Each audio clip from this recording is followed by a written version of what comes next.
Buenas tardes, soy Julio Vaqueiro. Estas son las noticias de este martes en Digital. Noticias Telemundo Digital. Vacuna para los niños. Los CDC autorizan el uso de la vacuna de Pfizer contra el coronavirus para niños entre 5 y 11 años. Se espera que la vacunación comience esta misma semana. Un nuevo cheque. California comienza a enviar una nueva ronda de pagos de hasta $1,100 para quienes ganan menos de $75,000 al año. Los inmigrantes sin documentos también reciben la ayuda. Referendo a Biden. Virginia elige su próximo gobernador entre el demócrata Terry McAuliffe y el republicano Glenn Youngkin. Pero el resultado será también un termómetro del nivel de aprobación a Biden.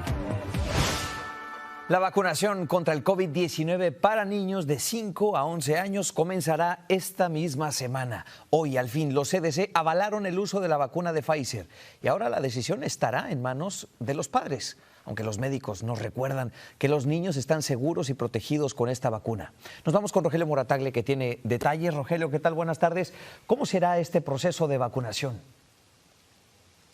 Julio, pues este proceso podría decirse que ya comenzó incluso antes de que este panel de los CDCs aprobara de manera unánime el uso de la vacuna de Pfizer para este grupo de 5 a 11 años, porque incluso días antes comenzaron a empacarse y a enviarse millones de dosis de la vacuna a pediatras, a médicos familiares, a farmacias e incluso hospitales ya tienen cientos de dosis de esta vacuna, Julio, porque uno de los planes de la administración Biden es que para antes de que comience la temporada de fiesta, la mayor cantidad de niños de esta edad estén totalmente vacunados.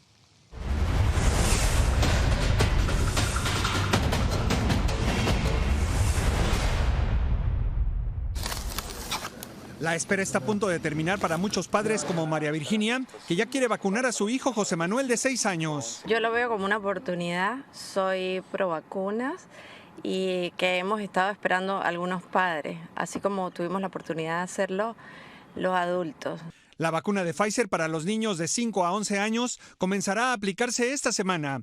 Al menos 15 millones de dosis que se distinguen a las de los adultos por sus tapas color naranja se enviaron en avanzada por todo el país. Este es el primer cargamento que llegó a Nationwide Children's Hospital de Columbus, Ohio, con 1,800 dosis.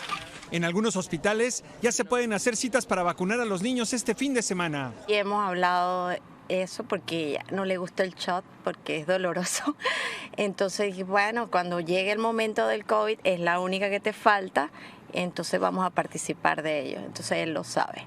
Pero hay muchos padres que dejarán pasar semanas o meses antes de vacunar a sus hijos. Particularmente yo todavía estoy con algo de miedo por el tema de la vacuna. No sabemos las consecuencias o los efectos secundarios de ella.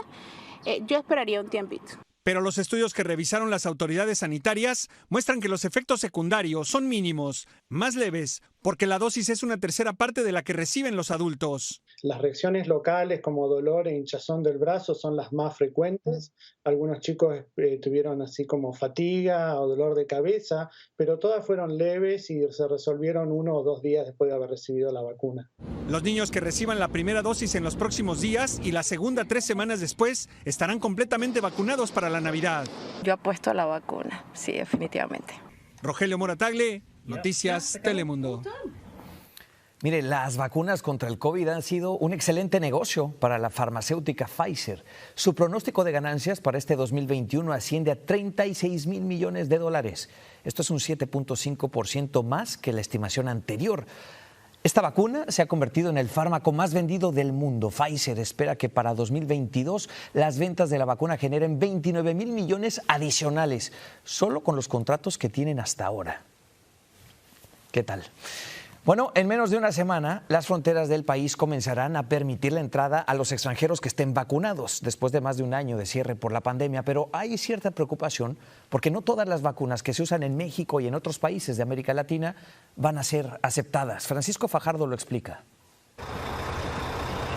La espera ha sido infinita, pero tras casi 20 meses de restricciones, Los puertos de entrada terrestres de Estados Unidos están casi listos para abrirle la puerta a extranjeros que estén totalmente vacunados el 8 de noviembre, aunque hay un problema grande. Me puse la vacuna CanSino porque esa era la que estaba disponible para todos los maestros. Miles de mexicanos, sobre todo maestros como Victoria, se vacunaron con la dosis de CanSino, una vacuna que Estados Unidos no aceptará al menos por ahora para entrar al país. Es inaudito también el que se nos haya aplicado esa vacuna a miles de maestros cuando no va a tener trascendencia ni va a ser funcional.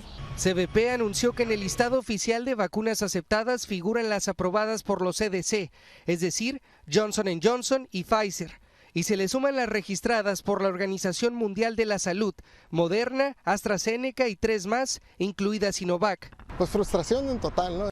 Efraín y su esposa también se vacunaron con CanSino hace 6 meses y ahora, buscando mejor protección y poder viajar a Estados Unidos, decidieron recibir la dosis de AstraZeneca. ¿Investigaste tú si había riesgo de mezclar ambas vacunas? Sí, me puse a investigar en el internet, a buscar mezclas que han hecho en el mundo y vi que diferentes marcas las han mezclado. Y pues opté que dije, bueno, pues no debe pasar nada. Médicos dicen que aunque ya se han mezclado algunas vacunas, siempre se debe consultar antes. Por supuesto que si ya tiene una vacuna de un tipo, debe hacerle saber a su médico o al centro de vacunación. CBP asegura que quienes busquen ingresar al país deberán llegar listos para mostrar su certificado de vacunación sin importar que esté en español. Los menores de 18 años no tendrán que mostrar comprobante alguno. En Tijuana, México, Francisco Fajardo, Noticias Telemundo. Bien, y seguimos con las vacunas. En California, el alguacil del condado de Los Ángeles, Alex Villanueva, advirtió que no planea hacer cumplir el mandato de vacunación del condado. Villanueva dijo en conferencia de prensa que el requisito de vacunación está causando un éxodo de agentes, que esto representa una amenaza a la seguridad pública. Sin embargo, el Departamento de la Policía de la ciudad, por su parte, anunció que comenzará a tomar medidas disciplinarias con los oficiales que no se hayan vacunado. Mientras tanto, en Nueva York, 18 compañías de bomberos tuvieron que cerrar por la falta de personal. Se calcula que unos 2.300 bomberos de los 11.000 que hay en la ciudad no se presentaron a trabajar. Dijeron que estaban enfermos. En realidad es una manera de protestar contra el mandato de vacunación que entró en vigor esta semana. El sindicato reclama que se les dé la opción de pruebas periódicas, pero las autoridades ya les están aplicando expedientes disciplinarios. Y en California, más de 1 millón de personas aún no han recibido el segundo cheque de estímulo estatal por la pandemia y ahora podrían verlo llegar esta semana. La ayuda es de hasta $1,100 y es desde luego dinero que puede hacer la diferencia en muchas familias. María Paula Ochoa nos cuenta cómo van las entregas. Ya sea a través del correo o por depósito directo, más de 1 millón de personas aún esperan el segundo cheque de estímulos que aprobó el estado de California. La buena noticia es que con una nueva ronda de pagos, algunos, como Yanira, empiezan a recibirlo. Un alivio porque me ayudó en hacer ciertos pagos que tenía pendientes para el cuidado de mi hijo, uno, y para pagar deudas de las tarjetas de crédito. El cheque de estímulo Golden State 2 otorga pagos de hasta $1,100, $600 para solteros y $500 por dependiente que califique.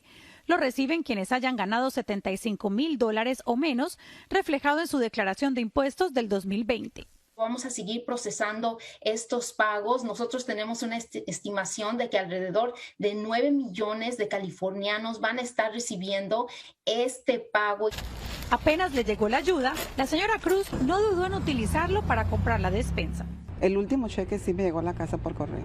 La mayoría de los pagos que falta son cheques que llegarán por correo. Si aún no lo recibe, recuerde que el periodo de envío depende de los 3 últimos dígitos de su código postal.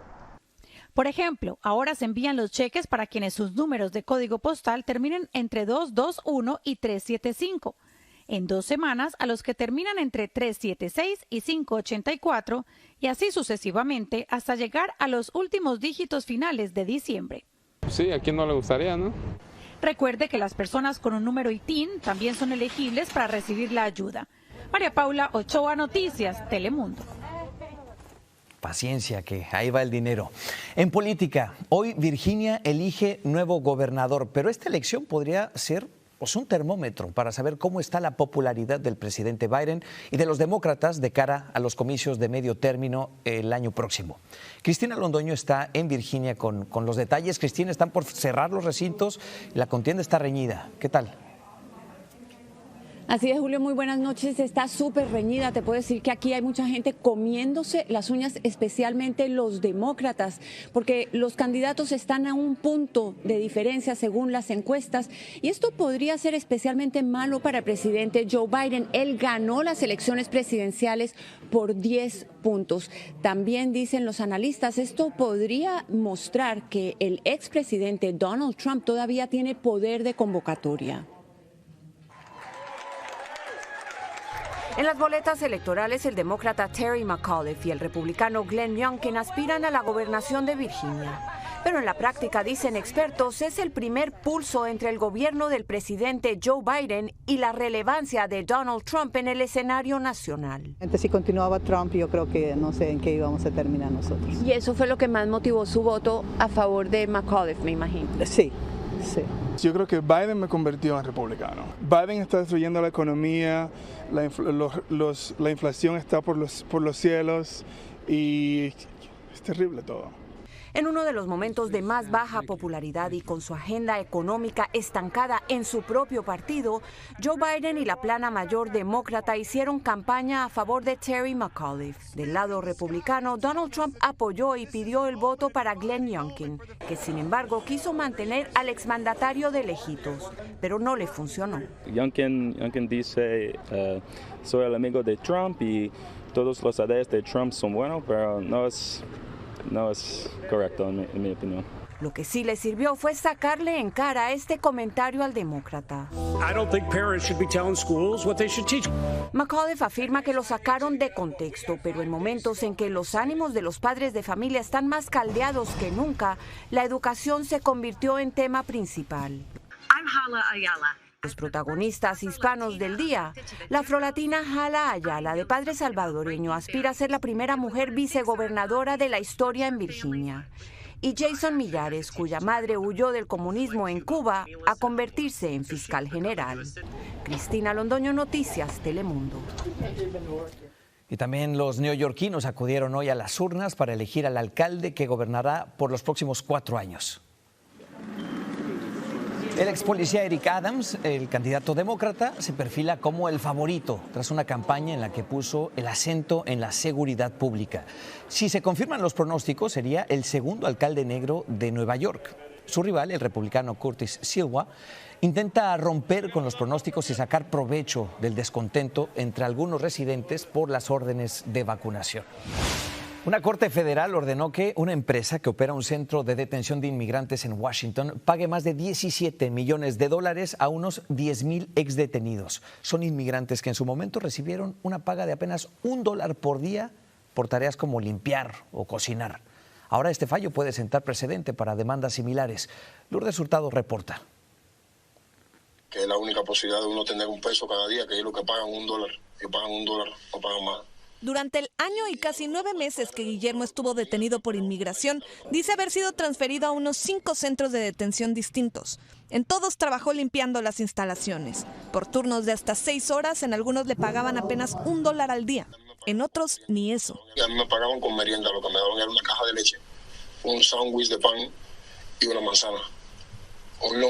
Esta labor no remunerada es lo que hace la detención de inmigrantes un negocio extremadamente lucrativo para las compañías privadas que operan los centros. Pero un fallo histórico en una corte federal en el estado de Washington podría sentar un precedente importante. El jurado dictaminó que la empresa Geo Group debe pagar $17.3 millones en sueldos atrasados a unos 10,000 inmigrantes que estuvieron detenidos en el centro de Tacoma desde 2014 y se les negó el salario mínimo del estado. Es importante que estos programas de trabajo forzado se terminen y eso va a impactar el modelo económico de estas empresas, lo cual nos va a encaminar a terminar la detención migratoria en este país. Otras demandas similares en estados como Nuevo México, Colorado y California buscan obligar a las compañías privadas a pagar el salario mínimo a los inmigrantes detenidos. Es un sistema abusivo, explotador, inhumano, inmoral. El Southern Poverty Law Center, por ejemplo, ha puesto una demanda contra la empresa CoreCivic, que opera el centro de Stuart en Georgia.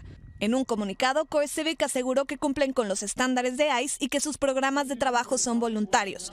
Por su parte, GEO Group no ha respondido a nuestra solicitud de comentario. Aún se desconoce si GEO Group apelará a este fallo. Lo que sí se sabe es que la compañía reportó más de $2,000 millones en ingresos tan solo el año pasado. Julio. Gracias Lourdes Hurtado. Y seguimos viendo cómo muchos migrantes se arriesgan a todo para llegar a Estados Unidos. 54 haitianos fueron rescatados del interior de un tráiler en Guatemala. El grupo, en el que viajaban 20 mujeres y 14 menores de edad, era trasladado en condiciones inhumanas dentro de este vehículo cuando lo interceptaron en la costa sur guatemalteca. En este operativo quedaron detenidos 2 hombres sospechosos de trasladar de manera ilegal a los inmigrantes. En Colombia, el deslave de una montaña dejó bajo tierra varias casas en el poblado de Mayama, al sur del país. Esta luz de tierra arrasó con todo lo que encontró. Dentro de las casas había al menos 40 personas. Las autoridades dicen haber recuperado varios cuerpos bajo los escombros. Hay al menos 6 fallecidos, pero se teme que varias víctimas todavía estén ahí atrapadas. Por eso centenares de pobladores y rescatistas colaboran contra el reloj en la búsqueda de sobrevivientes aún bajo las fuertes lluvias. Se presenta un deslizamiento de tierra que afectan 2 viviendas, pero una de estas viviendas es un restaurante y otra vivienda es un billar. Por eso no se ha podido determinar la cantidad de personas que se encontraban en estos 2 lugares. Según las autoridades, los residentes de las casas afectadas eran campesinos. Algunos alquilaban habitaciones a migrantes venezolanos. Y hoy, en la segunda jornada de la Cumbre del Clima en Escocia, más de 100 líderes mundiales se comprometieron a detener y a revertir la deforestación para 2030. Tendrán un efecto en las décadas. Para ello, gobiernos, inversores y empresas crearán un fondo de $19,000 millones que pretenderá frenar el ritmo de pérdida de los bosques, una de las principales causas de la actual emergencia climática. A decisive decade of action. So we can keep the limit of 1.5 degrees within the reach of us and the rest of the world. We have to keep accelerating our progress. Today's agreement by more than 100 countries, representing 85% of the world's forests, to halt and reverse deforestation by 2030, is a great example of the kind of ambition we need, and the United States is.